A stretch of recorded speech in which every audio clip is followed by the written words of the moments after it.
Oke, assalamualaikum warahmatullahi wabarakatuh. Selamat malam. Sebelumnya terima kasih atas kesempatan dan juga perhatiannya. Saya Muhammad Arfandani Arifin, NPM 2203 40 185 dari program studi Teknik Lingkungan UPN Veteran Jawa Timur angkatan 2022. Di sini saya akan menjelaskan proposal penelitian dari analisis komponen sampah terhadap kadar kalor RDF atau Refuse Derived Fuel. Untuk daftar isi yang akan saya sampaikan terdiri dari pendahuluan, tinjauan pustaka, dan juga metodologi penelitian. Kita masuk ke latar belakang masalah.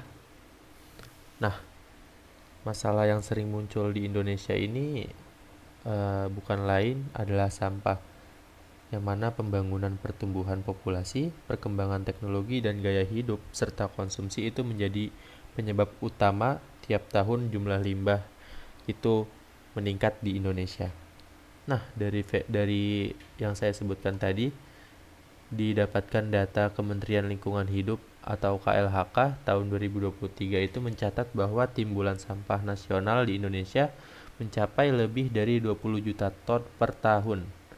Nah, dan sampah-sampah itu terdiri dari sampah perkotaan atau municipal solid waste dan juga sampah rumah tangga yang menjadi penyumbang akumulasi sampah di TPA yang paling tinggi.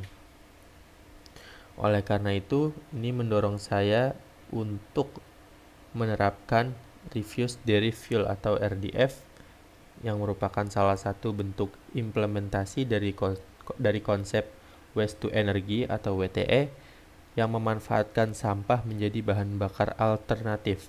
Nah, RDF sendiri ini mampu mereduksi jumlah sampah dan bisa menjadi co-combustion atau bahan bakar sekunder industri semen dan juga industri penghasil daya, seperti industri semen dan juga industri penghasil listrik tenaga uap dan juga yang lainnya. Nah, eh, literatur yang sebelumnya seperti yang ditulis oleh M. Paul, K. Gebauer dan juga M. Beckman tahun 2009, yaitu Characterization of Refuse Derived Fuel in View of the Full Technical Properties.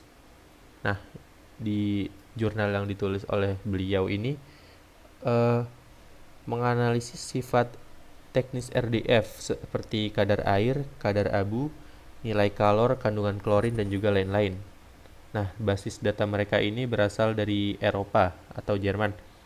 Dan juga ada Characterization of Municipal Solid Waste and Assessment of its Potential for Refuse Derived Fuel Valorization yang ditulis oleh Khadijah Sarkwah dan kawan-kawannya pada tahun 2022. Di jurnal ini itu mereka membahas tentang komposisi municipal solid waste atau sampah perkotaan di kota Ghana. Dan mereka menilai potensi RDF-nya berdasarkan komposisi umum seperti terdiri dari plastik, organik, kayu, dan lain-lainnya. Dan juga menggunakan analisis proximat. Nah, dari kedua studi yang sudah dikerjakan oleh beliau, saya mendapatkan gap dan juga novelty, yaitu kekurangan dari literatur tersebut yaitu tidak dilakukan di luar Indonesia dengan karakteristik sampah berbeda dan tidak menyertakan variasi nilai kalor per fraksi individu. Nah, untuk novelty-nya, saya akan menggunakan data komposisi sampah di Indonesia dan juga berfokus pada kontribusi spesifik tiap komponen.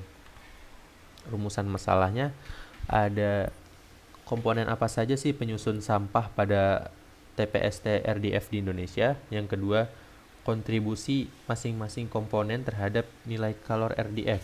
Nah, yang ketiga, komponen mana sih yang memberikan nilai kalor tertinggi dan juga bagaimana pengaruhnya terhadap kualitas RDF itu sendiri. Untuk tujuan penelitian, yang pertama untuk mengidentifikasi komposisi fisik sampah berdasarkan klasifikasi bahan, organik, plastik, kertas, kayu, atau yang lainnya.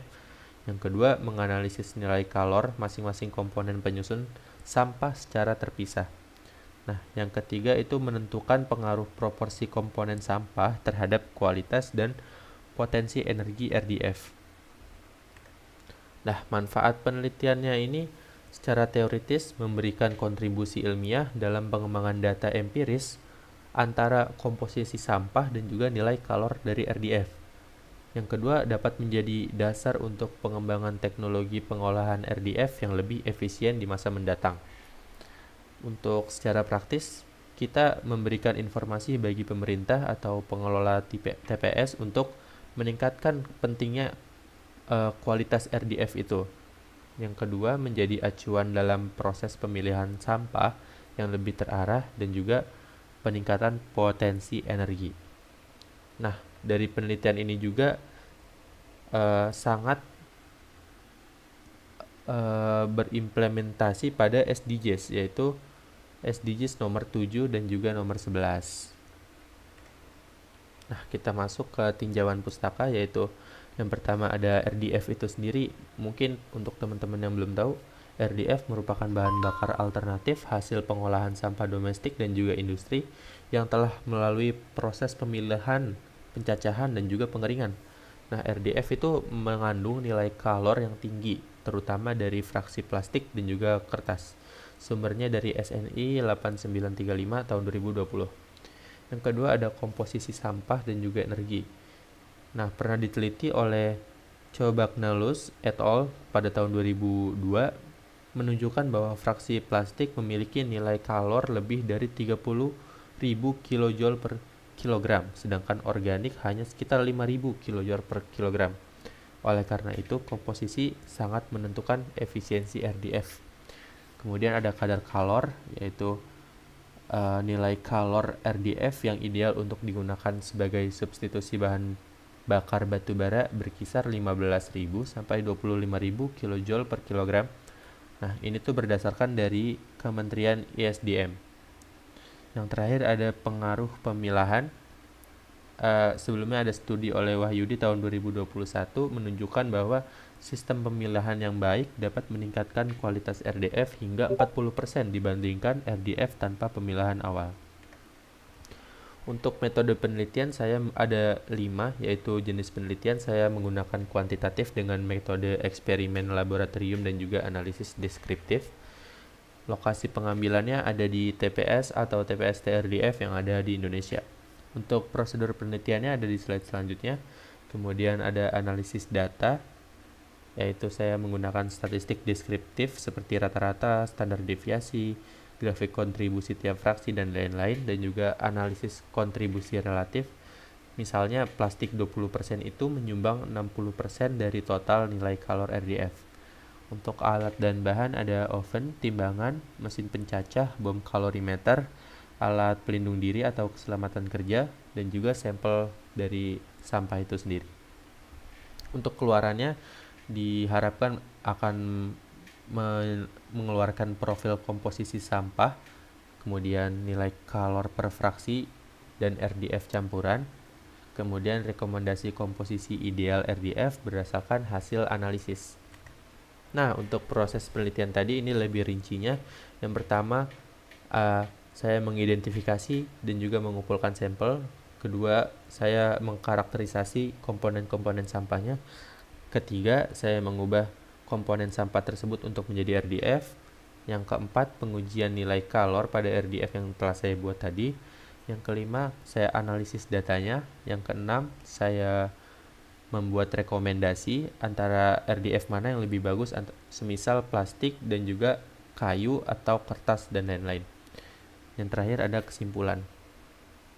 Oke, mungkin cukup sekian untuk presentasi saya pada malam hari ini. Kurang lebihnya saya mohon maaf. Sekian, wassalamualaikum warahmatullahi wabarakatuh.